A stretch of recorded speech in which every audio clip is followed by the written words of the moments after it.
Good evening. Police in Los Angeles say soul singer Marvin Gaye has been shot to death, and his father, a minister, Marvin Gaye Sr., has been taken into custody.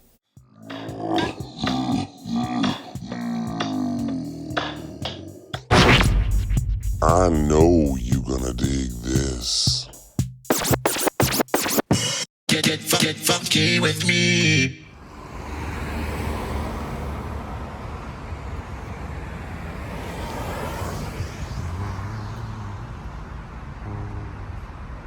What's going on, everybody? How you doing today? Here I am in Los Angeles. I'm outside of the house where Marvin Gaye was gunned down by his father, right here.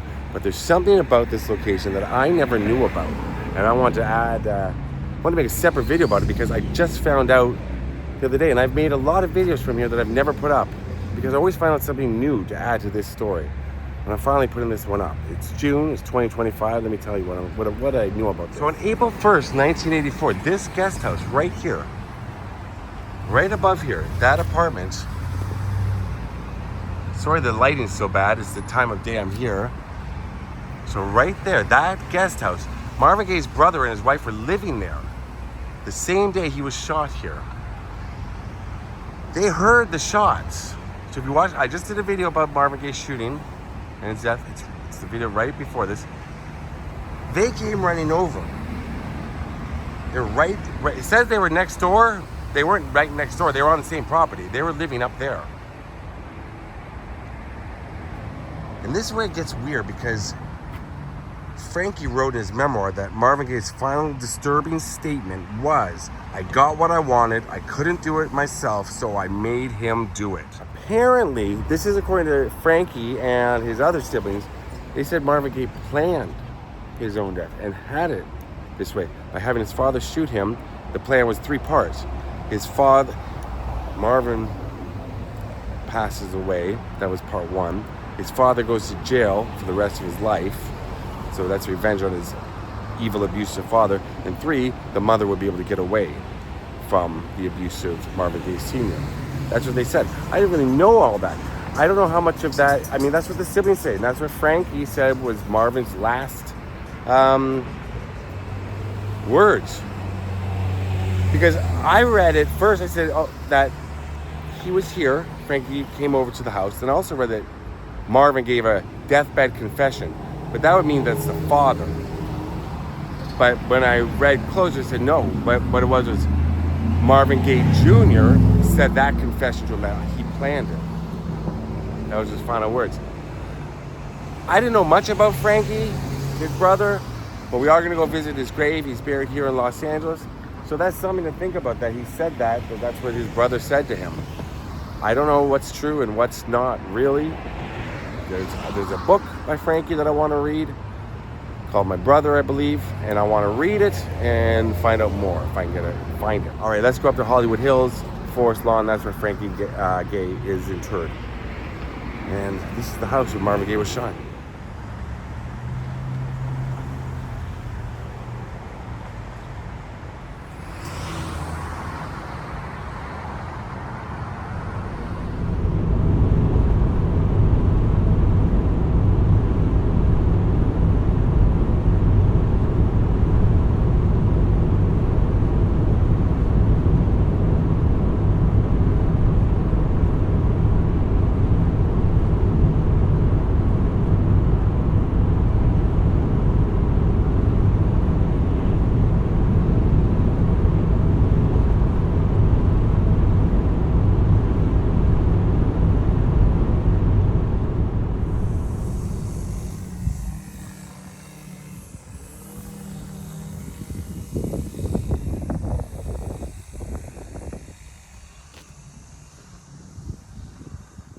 All right, here we are, Forest Lawn, Hollywood Hills.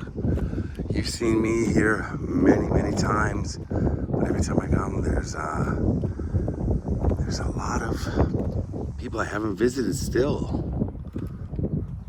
And I'm going to visit the grave of Frankie Gaye.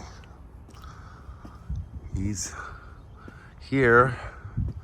Just got to find the court of remembrance, and we'll go and pay tribute to Frankie. So Frankie was the third of 4 children to Alberta and Marvin Gaye Sr. Sang first in church, in local groups, worked in Washington, D.C. That's where he was born. I didn't say that. And then he served in the Vietnam War. He served as a radio disc jockey for 5 years. In 1970 is when he was discharged. And the song What's Going On, one of Marvin Gaye's biggest hits of all time, one of my favorite songs, probably one of your favorite songs, was written about Frankie's recollections of the war. So around the mid-70s, Frankie started working with Marvin and joined him on the road during his concerts. And I read this in a couple of different places. I'm not sure quite how this worked, but sometimes during concerts, to test audience reactions, Marvin would place Frankie on stage first before he arrived, because he looked a lot like him, sounded a lot like him. I guess to gauge how the audience was doing, what kind of audience he was dealing with that night.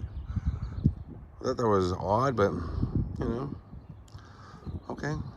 He did background vocals for Got to Give It Up Part 1.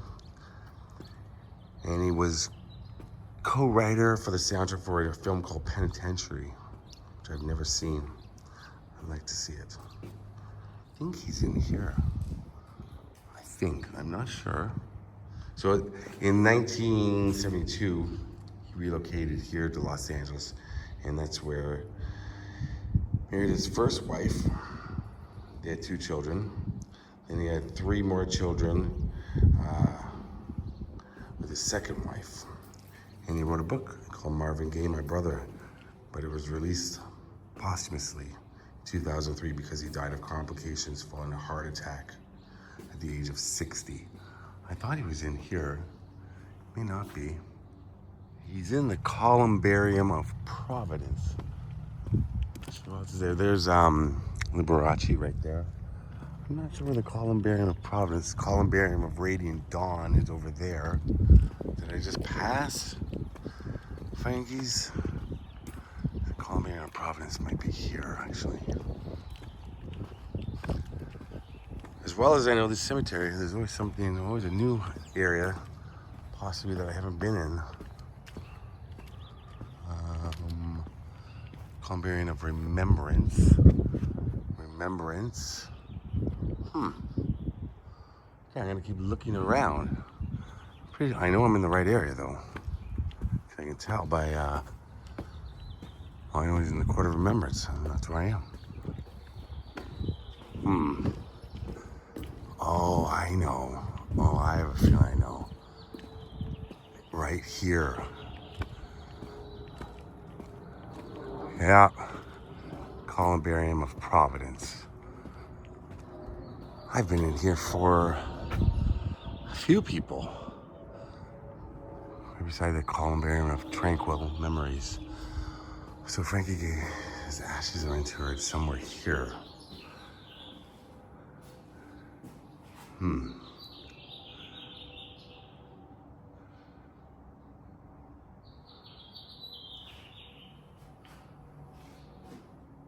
Yeah, there's somebody else in here that I visited once. I did my ultimate tour of Forest Lawn, Hollywood Hills. Let me see.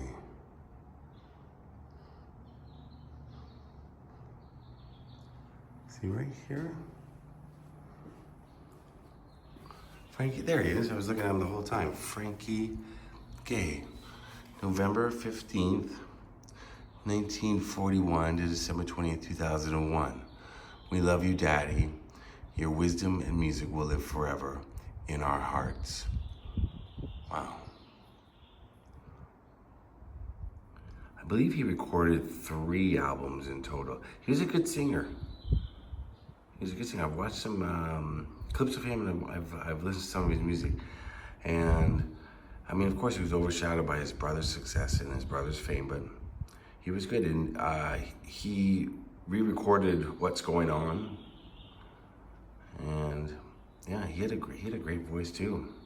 So kind of after Marvin passed away, Frankie's career had a little bit of a spike, and like I said, he recorded 3 albums, and in 1990, he recorded My Brother, which was one of them. And with Kim Weston, I believe he recorded It Takes Two in 1992. A song Marvin and Kim had originally recorded in 1966. But yeah, I really want to read the book, Marvin Gaye, My Brother. Should still be in print, should be able to find it. But here's Frankie, who is there that day. A terrible, terrible, terrible day.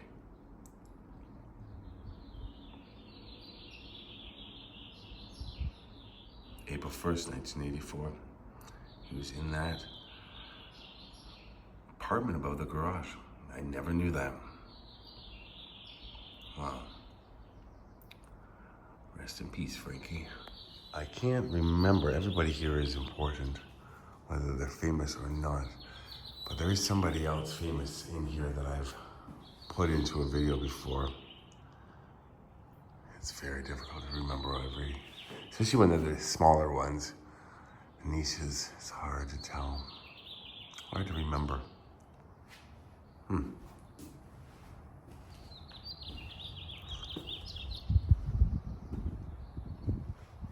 All right, thanks for watching, everybody. Let's get into the sun. There we are. Beautiful day here in Los Angeles, California. Thanks for watching, and rest in peace, Marvin. Rest in peace, Frankie. All right, thanks for watching, everybody. Love you all. Peace out.